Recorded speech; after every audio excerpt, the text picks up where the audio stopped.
En pleno siglo XVIII, cuando los filósofos hablaban de libertad, razón y derechos universales, una mujer se atrevió a hacer una pregunta sencilla y devastadora. ¿Por qué esos derechos no incluyen a las mujeres? Su nombre era Mary Wollstonecraft, y su respuesta fue una obra que hizo temblar los cimientos de la Ilustración, Vindicación de los derechos de la mujer. Con ella, no solo escribió uno de los primeros manifiestos feministas de la historia, también denunció el cinismo de una época que hablaba de igualdad, mientras negaba la educación, la autonomía y la ciudadanía a la mitad de la humanidad. Wollstonecraft no fue solo una autora radical. Fue una pensadora que vivió contra las convenciones, rechazó el matrimonio como dependencia legal, defendió la maternidad sin sometimiento, y exigió que las mujeres dejaran de ser formadas para complacer, y comenzaran a ser educadas para pensar. Por eso la llamaron loca, inmoral, escandalosa. Se escribieron más textos para desacreditar su vida que para debatir sus ideas. Su muerte temprana, poco después de dar a luz a Mary Shelley, fue vista casi como un castigo. Y su obra, durante mucho tiempo, fue borrada de la historia oficial. Pero Mary Wollstonecraft no desapareció. Volvió. Con fuerza. Porque lo que escribió sigue resonando en cada debate sobre igualdad, libertad y educación. Y porque su pregunta sigue vigente. ¿Puede haber justicia sin mujeres libres? Quédate hasta el final. Porque esta no es solo la historia de una mujer rebelde. Es el origen de una revolución que aún no ha terminado. Mary Wollstonecraft nació en 1759 en Inglaterra, en una familia venida a menos. Su infancia estuvo marcada por la violencia de su padre alcohólico, la inestabilidad económica y la falta total de acceso a una educación formal. Como muchas mujeres de su época, se le enseñó a obedecer, no a pensar.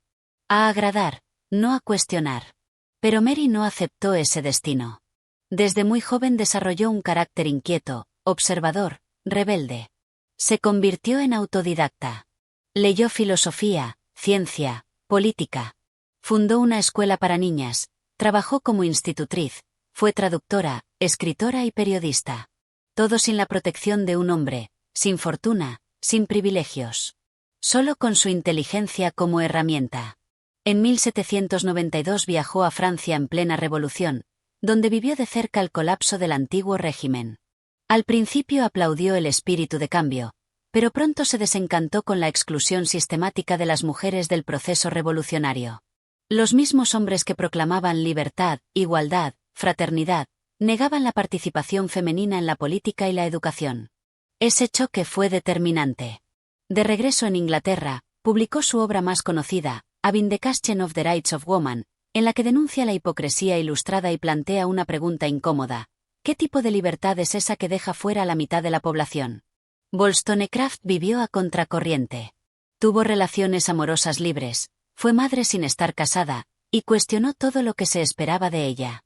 Murió a los 38 años, pocos días después de dar a luz a su hija, Mary Shelley, futura autora de Frankenstein. Pero en ese corto tiempo dejó sembrada una semilla que tardaría siglos en germinar, y que aún hoy sigue creciendo. En 1792, Mary Wollstonecraft publicó una obra que aún hoy resuena como un grito lúcido e incómodo, A Vindication of the Rights of Woman. Su mensaje era claro: si la razón es la base de la dignidad humana, entonces las mujeres, también dotadas de razón, merecen los mismos derechos que los hombres. Lo revolucionario de esta obra no fue solo su contenido, sino su tono. No suplicaba. No pedía amablemente un lugar en la mesa del pensamiento. Exigía coherencia a una época que hablaba de libertad, pero educaba a las mujeres para la sumisión. Que proclamaba la igualdad, pero trataba a las mujeres como eternas menores de edad. Uno de sus blancos principales fue Jean-Jacques Rousseau, cuyas ideas sobre la educación femenina eran profundamente limitantes. Rousseau afirmaba que las mujeres debían ser educadas para agradar a los hombres, no para pensar por sí mismas. Wollstonecraft lo confrontó directamente. ¿Cómo puede una sociedad pretender ser virtuosa si margina a la mitad de sus miembros del ejercicio de la razón? En La Vindicación, Mary defiende la educación igualitaria como pilar de una sociedad justa. Para ella, las mujeres no son naturalmente inferiores. Lo parecen porque no se les ha permitido desarrollar su inteligencia, su autonomía, su juicio crítico. La solución no está en protegerlas o idealizarlas, sino en reconocerlas como ciudadanas, como sujetos morales completos.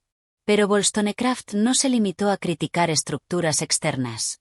También cuestionó la cultura de la superficialidad, del sentimentalismo y de la dependencia emocional a la que muchas mujeres eran empujadas. Rechazó la idea de que el amor romántico fuera el centro de la vida femenina.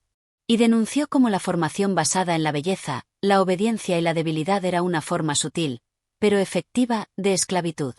Vindicación de los derechos de la mujer fue ignorada, ridiculizada, silenciada. Pero también fue el inicio de una ruptura. Una grieta en el edificio patriarcal del pensamiento moderno. Una obra que, siglos después, sigue formulando la misma pregunta. ¿De qué sirven los derechos humanos si no son para todas las personas? Detrás de la crítica política y social que Mary Wollstonecraft lanza en su obra, hay una filosofía moral clara y firme. La libertad no es hacer lo que se quiere. La libertad es actuar de acuerdo con la razón. Y en ese acto, hacerse responsable de una misma. Wollstonecraft no pedía para las mujeres una liberación superficial. No se conformaba con que pudieran acceder al mundo masculino replicando sus privilegios. Quería una transformación profunda de la moral. Porque la verdadera emancipación no está solo en el derecho al voto, ni en el acceso a una carrera. Está en el desarrollo de una conciencia autónoma. En la capacidad de pensar, elegir y actuar con responsabilidad. En sus escritos defiende que virtud y libertad van de la mano. Y que la virtud no es exclusiva del hombre racional ni de la mujer obediente. La virtud, para Wollstonecraft, es universal. No depende del género. Depende del carácter, de la capacidad de reflexionar, de actuar con justicia. En este sentido, su pensamiento es una fusión entre la Ilustración y una sensibilidad crítica que la trasciende. Creía que solo cuando las mujeres fueran libres, económicamente, intelectualmente, emocionalmente, podrían ejercer su virtud moral y contribuir de forma plena a la sociedad. Pero también advertía algo más, que la dependencia emocional, el culto al amor romántico, y la cultura de la pasividad eran herramientas invisibles de dominación. Que muchas mujeres habían aprendido a amar su propia esclavitud. Y que romper con eso era el mayor desafío de todos. Wollstonecraft entendía la emancipación como una tarea interior y exterior al mismo tiempo. Exigía transformar las leyes, sí, pero también las conciencias. Porque nadie es libre si no se ha pensado libre. Y nadie puede ser libre si no ha sido educado para ello. Tras su muerte en 1797, la figura de Mary Wollstonecraft fue objeto de una campaña de desprestigio cuidadosamente construida. Su pareja, el filósofo William Godwin, publicó unas memorias bien intencionadas donde contaba con total honestidad aspectos de su vida íntima. Sus relaciones amorosas, su intento de suicidio, sus opiniones políticas.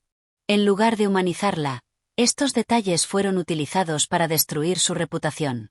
Durante décadas, Wollstonecraft fue citada más como escándalo que como pensadora. Se le negó un lugar en la historia de la filosofía, en parte por ser mujer, en parte por atreverse a vivir según lo que escribía. En un mundo donde la virtud femenina estaba asociada al silencio, su voz era insoportable. Sin embargo, a partir del siglo XX su obra fue redescubierta por el movimiento feminista. Filósofas como Virginia Woolf, Simone de Beauvoir o Judith Butler la reconocieron como una precursora indispensable. No solo por su vindicación, sino por el tipo de pregunta que puso sobre la mesa. ¿Puede haber libertad sin igualdad? ¿Puede haber virtud sin independencia? Hoy, su figura es estudiada, leída, reivindicada, pero no del todo asimilada. Porque lo que escribió sigue incomodando. Su crítica no se dirige solo a los hombres, sino también a las estructuras que reproducen la subordinación, incluso cuando se visten de modernidad. Además, su legado es doble, filosófico y biográfico. Wollstonecraft no se limitó a teorizar. Vivió su pensamiento. Y por eso pagó un precio. Pero también dejó una herencia inesperada. Su hija, Mary Shelley, autora de Frankenstein, que heredó de su madre no solo el talento, sino el impulso por pensar contra la corriente. Hoy, Mary Wollstonecraft representa algo más que una pensadora del siglo XVIII. Es el punto de partida de una pregunta que sigue abierta. ¿Cómo construir una libertad que no excluya a nadie? Mary Wollstonecraft no pidió permiso. Escribió como vivió, con lucidez, con coraje, y con una fe inquebrantable en el poder de la razón. Su vida fue un acto de insumisión, y su obra, un manifiesto que aún interpela a las sociedades que presumen de igualdad mientras siguen educando en la desigualdad. Su pensamiento sigue siendo incómodo porque no se detiene en las leyes ni en los gestos simbólicos. Va al fondo. A la raíz de la opresión. A la educación, a los afectos, a los ideales que moldean lo que una mujer debe ser. Mary no solo defendió el derecho de las mujeres a pensar, lo ejerció. Y pagó el precio. Hoy, su nombre nos recuerda que toda revolución profunda empieza con una idea que el mundo aún no está preparado para escuchar. Si tú también crees que la libertad no puede seguir siendo un privilegio masculino, y que el pensamiento necesita más voces como la de Mary Wollstonecraft, suscríbete al canal. Aquí seguimos pensando. Con nombre propio. Y con nombre de mujer.